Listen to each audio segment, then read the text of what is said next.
kabar hari ini? Alhamdulillah hari ini sehat. Selamat puasa.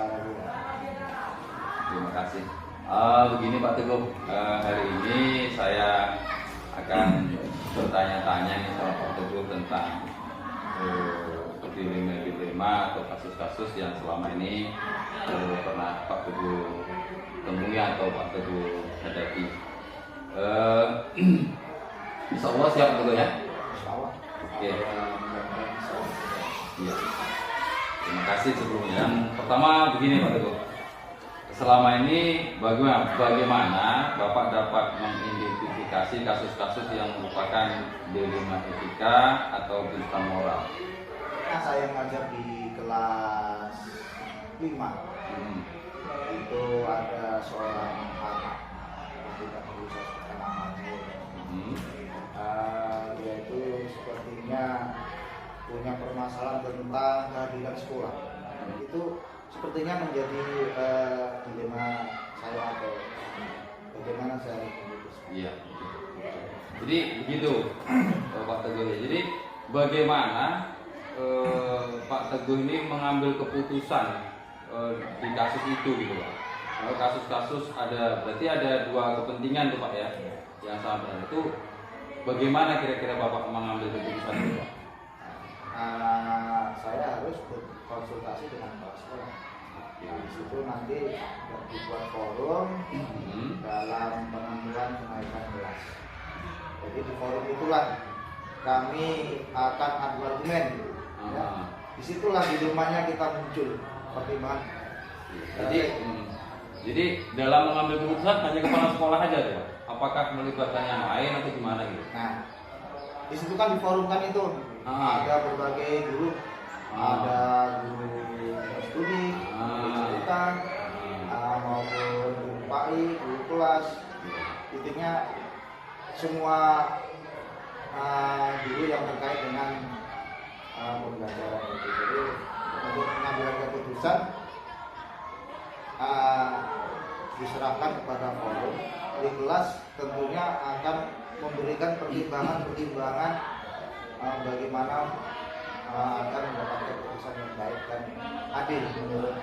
Baik ya. Jadi hal-hal apa saja nih yang menurut Pak Teguh ini efektif untuk mengambil keputusan? Saling mengeluarkan argumennya masing-masing. Oh ini sebenarnya si A ini naik, si B ini nggak naik, tapi saya tetap akan memperjuangkan bagaimana anak ini bisa naik dengan berbagai macam pertimbangan yang saya miliki. Oke. Baik, jadi ini menurut Pak Teguh nih tantangan terbesar nih dalam mengambil keputusan itu apa? Tantangan itu antara peraturan dan rasa kasihan pada anak. Itu yang paling Peraturannya harus sebenarnya nggak naik, tapi di dalam hati kita bagaimana anak itu bisa naik kelas karena kita nggak tahu bagaimana anak itu. Iya, oke. Jadi berikutnya begini Pak Teguh. Adakah seseorang atau faktor-faktor apa yang selama ini mempermudah membantu dalam mengambil keputusan itu? Apakah ada faktor atau orang yang mempermudah itu? Kira-kira ada nggak? Faktor kasihan. Kita nggak mau nanti keputusan yang kita ambil akhirnya berdampak terhadap kehidupan si anak. Baik. Terakhir nih Pak Teguh, dari semua hal yang telah Pak Teguh sampaikan, yang telah kita bicarakan tadi, apa yang dapat Pak Teguh ambil pengalaman dari keputusan dilema etika tadi Pak? Perasaan rasa kasih yang jadi setiap mengambil keputusan memang harus kita pertimbangkan akibat-akibat dari apa yang telah kita putuskan. Jadi kita nggak boleh semena-mena mengambil keputusan yang berakibat nanti atau berakibat buruk kepada masa depan. Terima kasih Pak Teguh. Sama-sama. Selamat pagi, assalamualaikum Pak Sugino. Bagaimana kabarnya Pak pagi hari ini? Alhamdulillah. Sehat. Jadi pada pagi hari ini saya ingin bincang-bincang, ingin bertanya seputar kasus-kasus yang selama ini pernah Bapak hadapi. Kira-kira bersedia Pak ya? Baik Pak. Jadi yang pertama, selama ini apakah Bapak dapat mengidentifikasi kasus-kasus yang merupakan dilema etika atau rujukan moral? Ada beberapa hal yang mungkin bisa kami identifikasi sebagai etika atau rujukan moral. Salah satunya adalah terkait dengan penilaian kinerja di SKP. Itu Ya. salah satunya. Iya ya Pak. Ya, yang lain juga banyak. Jadi itu dulu mungkin yang Iya. bisa kami sampaikan. Jadi selama ini apakah Bapak menjalankan atau mengambil keputusan di sekolah Bapak ini untuk kasus-kasus di mana ada dua kepentingan yang sama-sama benar atau sama-sama mendukung memiliki kebijakan? Maksudnya bagaimana kalau Bapak menjalankan keputusan itu Pak? Kalau kasusnya sama-sama benar atau sama-sama mengandung nilai kebajikan? Ya, karena prinsip itu ada tiga sebenarnya. Dalam mengambil keputusan mengatasi masalah di moral itu. Yang pertama yaitu berbasis pada kebaikan akhir atau kebaikan orang banyak. Yang kedua yaitu berbasis peraturan. Kemudian juga berbasis rasa kepedulian. Ada tiga prinsip itu yang selama ini kami terapkan. Yang lain lagi yaitu yang berbasis kepentingan orang banyak. Kemudian yaitu peraturan berdasarkan peraturan, yang ketiga berbasis rasa kepedulian. Itu yang mungkin menjadi pertimbangan saya. Jadi selama itu ada tiga Pak ya yang Iya. menjadi dalam memutuskan masalah Pak ya.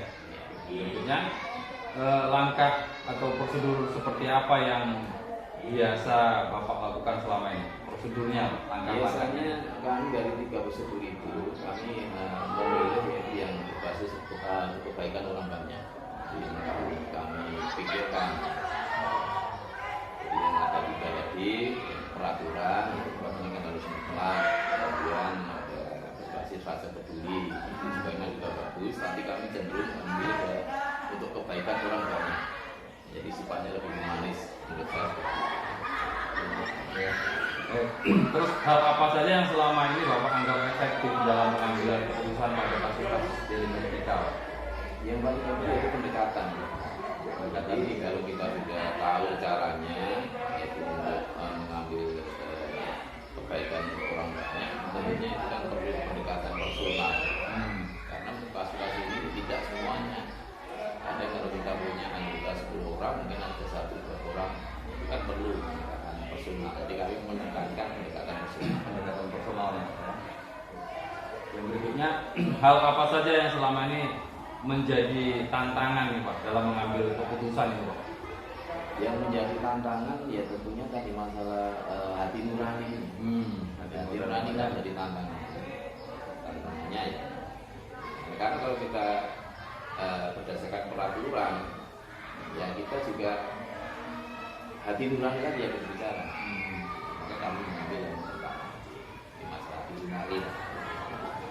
Jadi begini Pak, jadi kalau misalkan Bapak ada suatu permasalahan itu dalam menyelesaikan kasus itu langsung saat itu atau Bapak adakan jadwal atau rujukan kapan gitu?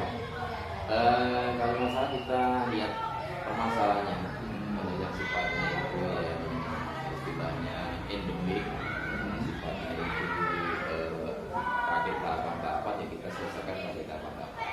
Tapi kalau yang sifatnya itu mungkin insidentil yang terus berpenanganan, yang segera kita tangani, waktu itu juga tidak kami tidak juga.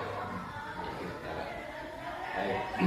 Yang berikutnya apakah ada nih Pak seseorang atau faktor faktor yang selama ini mempermudah Pak, membantu dalam mengambil keputusan kasus-kasus itu Pak? Ada. Terutama yaitu yang lebih efektif adalah teman sejawat. Karena kalau sama teman mungkin bisa lebih terbuka. Jadi kita membanggakan yang lebih senior, yang mungkin bisa dicontoh, bisa diteladan, itulah yang kita mintai bantuannya untuk menolong mereka atau anggota lain yang memang menjadi masalah. Terakhir nih Pak ya, dari semua hal yang telah kita bicarakan tadi nih Pak, jadi menurut Bapak nih kira-kira pembelajaran apa yang dapat Bapak ambil pengalaman ini Pak, pengalaman dari yang setelah kita bincang-bincangkan itu, kira-kira apa pengalaman yang paling menarik itu Pak dari kegiatan kita pagi hari ini? Pengalaman yang paling menarik yang mungkin membuat kepuasan kami sendiri adalah apabila bisa menyelesaikan masalah tanpa masalah. Wah, Jadi berprinsip adalah hasil akhir. Jadi pakai tahapan-tahapan. Di akhirnya itu kan menjadi kepuasan kita sendiri. Itu Pak. terima kasih banyak Pak. Oke.